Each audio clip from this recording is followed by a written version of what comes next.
for the final decisions about school opening with our healthcare leadership. I remember very vividly the discussion of the 3%.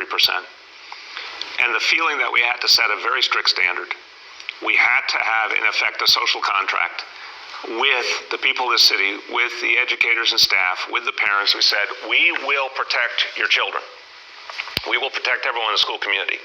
We're so certain we can do it. We're going to set this gold standard in terms of all these precautions, and we're going to put a very tough standard on when we would close. We wanted it to be a tough standard. And people heard that, and it was actually one of the things that encouraged people to come back and to participate and to feel comfortable. We weren't going to change that. Once that standard was set, we were going to live by it.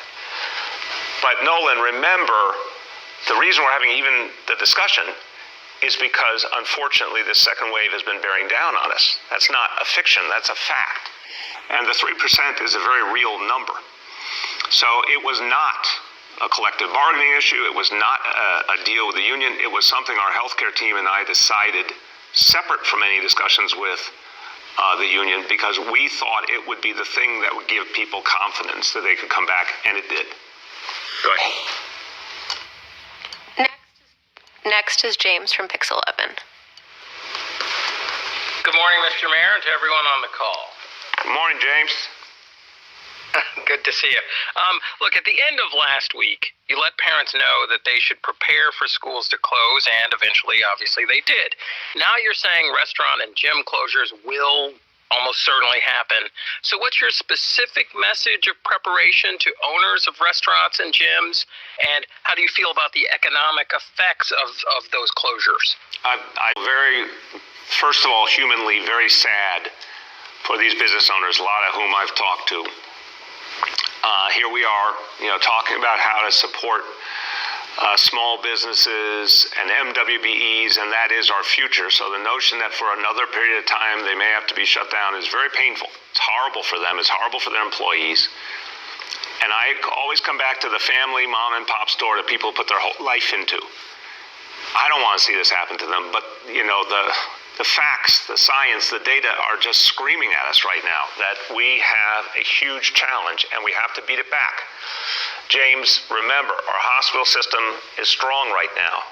Thank God we're not seeing the ICUs flooded. Thank God the number of people we're losing has stayed low, and we need to fight to save every life. But the overall numbers of cases keep growing, and we've got to do something different to fight this back. So the state standards are clear. The governor did exactly the right thing. He said, look, everyone, this orange zone status involves real restrictions. It's coming. You can just see by the chart of the state numbers, it's coming. It's, a week or two away by my count. And it's, what do you do to prepare? I say to the business owners, I would say, know that this is a very strong likelihood. Prepare. I hope for them the very best in the meantime, and that they can do anything they can to tide over. We'll help them in any way we can. Anybody who needs help can call our Small Business Services Department. They'll always try to find ways to help a business. And the other thing I'd say is, unlike any discussion we had before a few weeks ago, now we have vaccines. There's light at the end of the tunnel. We have different leadership coming in Washington. Hold on in any way you can, because in a matter of months, we're going to be in a much, much better situation. So there's hope. Go ahead, James. Thank you. And can you explain the process by which the school closure announcement was made yesterday? I mean, the news conference kept being moved back in time until it happened mid-afternoon with the closure announcement. What happened leading up to that announcement? Why did it take all day? Was there maybe a chance that you and others involved, maybe even the teachers union, were considering possibly not closing? James, again, I wouldn't say all day. I understand everyone's impatience on such an important matter.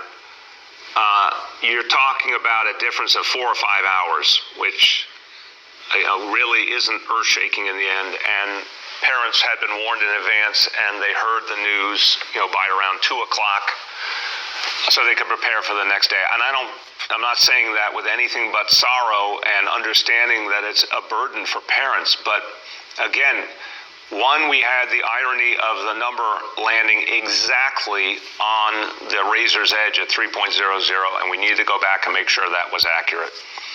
Two, we needed to have real conversations with the state about what would happen next.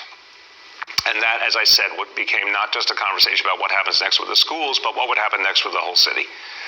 And the governor and I talked through what he was thinking and what he was preparing to say about orange zones, and it made very clear the direction that we were going to go in. So we needed to, it became a much bigger conversation. We decided it was important to get all those pieces clarified and then go out with a lot of the answers in place.